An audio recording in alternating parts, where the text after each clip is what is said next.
Ayan, good morning mga kapatid. Andito po tayo ngayon sa Casco Market. Nabalitaan ko kasi may promo sila ng mga helmet at saka mga ibang gamit pang motor mga kapatid. So titingnan natin dito sa loob at tatanungin po natin yung mga staff dito kung ano yung mga promo nila.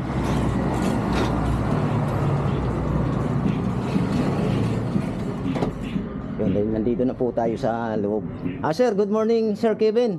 So ano po yung promo nyo dito sir na mga gamit pang motor, mga helmet, mga riding jacket? Okay, sir.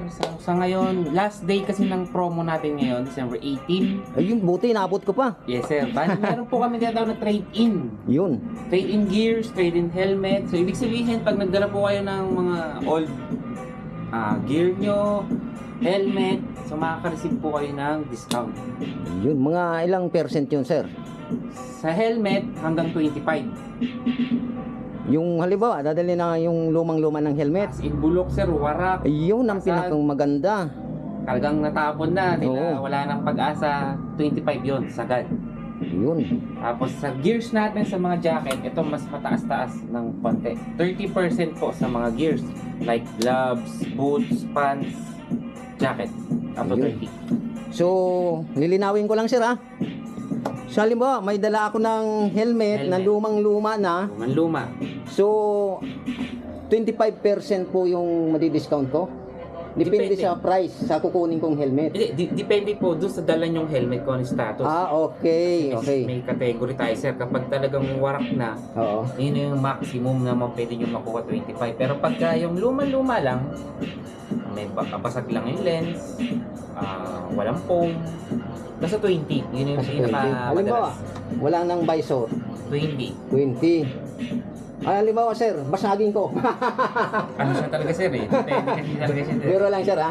So ito, kausap natin si Sir Kevin. Sinabi niya yung mga percent na makukuha natin pag bumili tayo ng mga gamit pang motor. So iikot lang ako sir. Sige, sir. Sige, Tingnan sir. ko yung Welcome na mga welcome kan. po sa aming Casco Market. Yun, ito po yung mga helmet nila. Ang gaganda oh. So saan pa kayo mga kapatid? Punta na po kayo dito sa Casco Market. Ay, ito, mga boots, mga gamit pang motor. Yan, oh, ang ganda. Yan. Ito yung mga helmet nila. May Spider. Pang uri ng helmet yung makikita niyo dito mga kapatid. May Phoenix. Yan, yan, yan. Yan.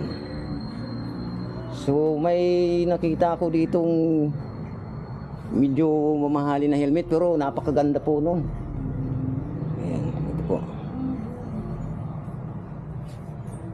Ayan. Maraming pagpipilian po tayo dito mga kapatid sa Casco Market. Ayan. At ito yung mga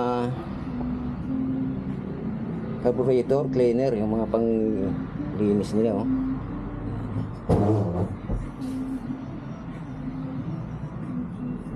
So ito yung mga medyo na magandang klaseng helmet. Medyo mahal na helmet pero safe po tayo dyan. At ito naman sa taas yung carbon. Ano Sir Kevin? Carbon? Aston po. So, Aston, yan. Carbon po carbon siya. material po. Yan, oh. Carbon Lodi po yan. Carbon Lodi. So dito sa carbon sir, magkano nga yung price? Nagre-range tayo, sir, ng 10,000 hanggang 10,500. Yun. Tapos pag may sirang helmet, less 20%. Yes, sir. Depende sa helmet na Yes, sira. sir. Opo. Pag sirang-sira, 20%, 25. 25. Pag Ayun. sagad, ano talaga, yung basag talaga na sobrang luma. Yun. At saka may mga gloves. Yan, may mga gloves. At saka sa tuhod, yan oh, mga gamit. At saka may mga kuwan pa sila oh, mga bonnet. Yan. So ayan mga kapatid, kung gusto nyo bumili, punta lang po kayo dito sa Casco Market. Along Boni Serrano po ito, Yes, sir. papuntang Camp Crame. So nakasakop po nito Cubao, Quezon City. Ayan, malapit lang po ito. Halimbawa, manggagaling kayo ng Marikina, akyat lang po kayo dyan sa may Blue Ridge. Diretso lang po nyo yung Boni Serrano papuntang Krami, pero hindi po kayo makakarating ng Camp Krami. Kung makikita nyo yung sign papuntang Aranita, sa kanto po. Yan. So paano mga kapatid, punta na lang po kayo dahil last day na ngayon ang promo nila.